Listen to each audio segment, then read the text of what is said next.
Dans cette troisième vidéo de notre formation, nous allons parler des protocoles.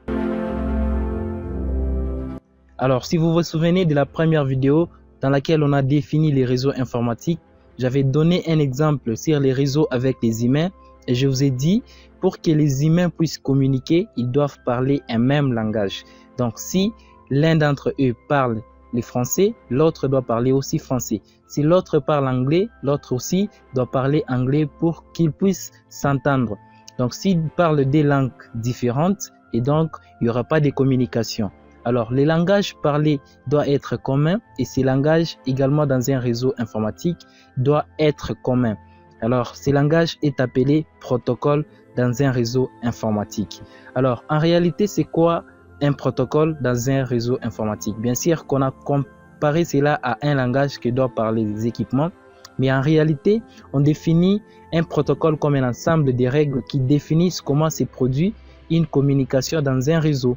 Et donc, il faut savoir que dans un réseau, pour envoyer des fichiers, il y a un protocole qui définit comment vous pouvez envoyer des fichiers dans un réseau.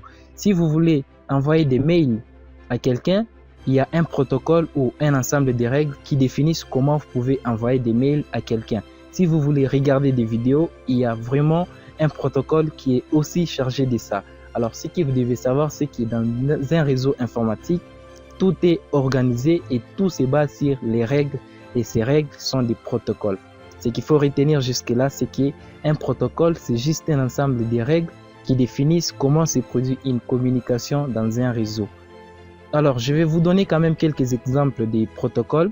Il y en a assez, mais je vais vous donner quelques 4 ou 5 protocoles que très souvent vous avez l'habitude de voir, mais certainement que vous ignorez que ce sont des protocoles des réseaux informatiques. Premièrement, on a les HTTP, entre parenthèses HTTPS pour la version sécurisée.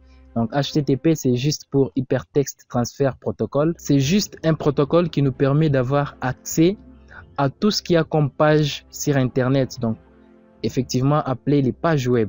Donc pour pouvoir avoir accès à tout ce qu'il y a comme page web, par exemple, lorsque vous tapez les noms des sites .com ou .fr, on vous affiche la page.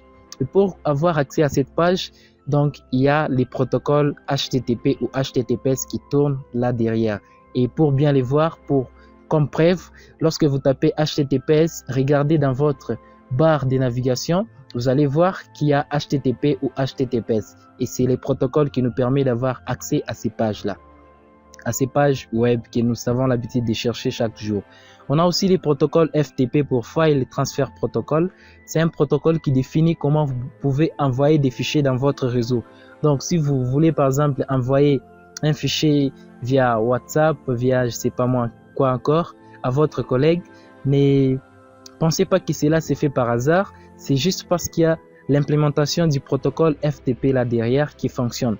Donc, s'il n'y a pas ces protocoles, vous ne pouvez rien envoyer comme fichier à votre ami ou à votre collègue. Il y a aussi les protocoles SMTP. Si aujourd'hui vous avez l'habitude d'envoyer des mails à quelqu'un @gmail.com, c'est grâce au protocole SMTP pour Simple Mail Transfer Protocol. C'est celui-là qui définit les règles, comment vous pouvez envoyer des mails à quelqu'un d'autre. Et si vous voulez encore en recevoir des mails, il y a aussi d'autres protocoles tels que IMAP ou POP qui vous permet aussi de recevoir les mails dans vos boîtes, bien sûr. Il y a aussi un protocole DHCP pour Dynamic Host Configuration Protocol. C'est celui-ci qui nous donne à chaque équipement réseau les adresses IP. Alors, une adresse IP, c'est quoi? C'est juste des chiffres qui permettent d'identifier votre soit ordinateur, soit votre téléphone. Donc, bref, qui permet d'identifier un équipement connecté au réseau. Donc, c'est ces protocoles qui donnent ces numéros-là d'une manière automatique.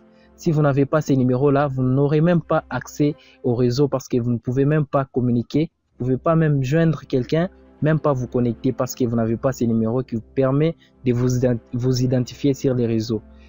Il y a aussi les protocoles DNS pour Domain Name System ou Domain Name Service. Si vous avez l'habitude de taper google.com et vous faites entrer et on vous affiche les résultats, c'est justement parce que là derrière fonctionnent les protocoles qu'on appelle les DNS. C'est lui qui permet de comprendre, qui permet au navigateur de comprendre google.com, ça signifie quoi. Alors, s'il n'y a pas ces protocoles-là, bien sûr, ça sera un tout petit peu difficile pour vous d'avoir accès à tout ce que vous recherchez comme les notes du site.com, google.fr et tout cela. Vous ne serez peut-être pas capable de voir cela. Alors, il y a beaucoup de protocoles dans les réseaux informatiques que je n'ai pas cités. Ce qu'il faut juste retenir, c'est que tout se base sur les protocoles dans un réseau informatique. Vous commencez maintenant à vous familiariser quand même avec les termes informatiques. Et donc, si dans les prochaines vidéos, je parle d'un protocole, vous ne serez pas étonné parce que vous connaissez déjà c'est quoi un protocole. Si vous êtes arrivé déjà jusqu'à cette vidéo, jusqu'à la fin de cette vidéo, bien sûr, laissez-moi un pouce bleu et laissez-moi un commentaire pour me rassurer que vous aimez cette formation et on continue. Et très bientôt, on se retrouve pour une nouvelle vidéo dans laquelle on va voir les types des réseaux informatiques. Et à très bientôt. Merci.